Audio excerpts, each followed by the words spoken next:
এই যে আপনি আল্লাহর কাছে চেয়েছেন, এর ওসিলায় আল্লাহ পাক আপনার আমল, আপনার তাকদীর থেকে কোনো বিপদ আপদ সরিয়ে দিয়েছেন। আপনি বুঝতে পারেননি, আপনি দোয়া করেছেন, হয়তো মনে হচ্ছে আপনি পান নাই, কিন্তু এর ওসিলায় আল্লাহ পাক আপনার তাকদীর থেকে কোনো বিপদকে মিটিয়ে দিয়েছেন, আপনি বুঝতে পারেননি।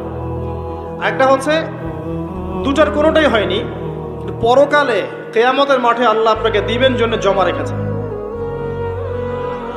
অতএব দোয়া করলে কোনো লস নাই।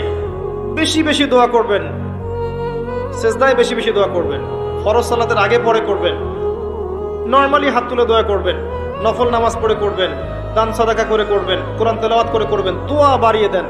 আত্মশুদ্ধির কথা আমরা যে বলি না, কয়েকটা বিষয় জড়িত। বেশি বেশি কোরআন তেলাওয়াত করলে আত্মশুদ্ধি হয়, বেশি বেশি জিকির করলে আত্মশুদ্ধি হয়, আল্লাহওয়ালা মানুষের সহবতে গিয়ে পড়ে থাকলে আত্মশুদ্ধি হয়, বেশি বেশি দোয়া করলে আত্মশুদ্ধি হয়, বেশি বেশি পরকালের কথা ফিকির করলে আত্মশুদ্ধি হয়। এগুলোর খুব বেশি প্রয়োজন। আত্মশুদ্ধি না থাকলে আমরা আগামীতে পথ চলতে পারবো না। একটা বাতি থেকেই বাতি জ্বলবে, বাতি থেকেই বাতি জ্বলবে ইনশাআল্লাহ। আপনি নিজেকে ছোট মনে করেন না, তুচ্ছ মনে করেন না। একটা বাতি থেকেই হাজারটা বাতি জ্বলবে ইনশাআল্লাহ। আগে নিজে ঠিক হন, তারপরে কু আনফুসাকুম ওয়া আহলিকুম নারা, নিজে জাহান্নামের আগুন থেকে বাঁচো, পরিবারবর্গকে বাঁচাও। পরিবারকে বাঁচান ভাই। পরিবার খুব কঠিন জিনিস, কারণ পরিবার কথা শুনতে চায় না।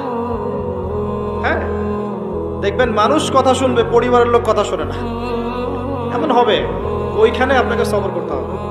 যদি দেখেন যে শেষমেশ দাওয়াত দিতে দিতে বুঝাতে বুঝাতে আর কথা শোনেই না, আপনি আলাদা হয়ে যান। তাও কথা বুঝতে পারেন নাই, আসহাবুল কাহাফের মতো হয়ে যান।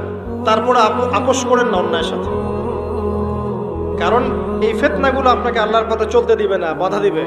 সারাদিন দুনিয়ার ফিতনায় ব্যস্ত রাখবে আপনাকে।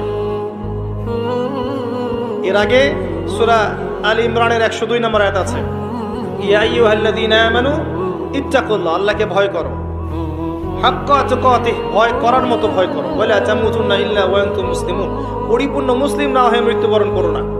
কিভাবে পরিপূর্ণ মুসলিম হবে? ইয ক্বালা লাহু রাব্বুহু আসলিম ক্বালা আসলামতু লিরাব্বিল আলামিন, ইব্রাহিম আলাইহিস সালাম। যখনই আল্লাহর কোনো বিধান চলে আসবে, হুকুম চলে আসবে, সাথে সাথে আত্মসমর্পণ, এর নাম মুসলিম।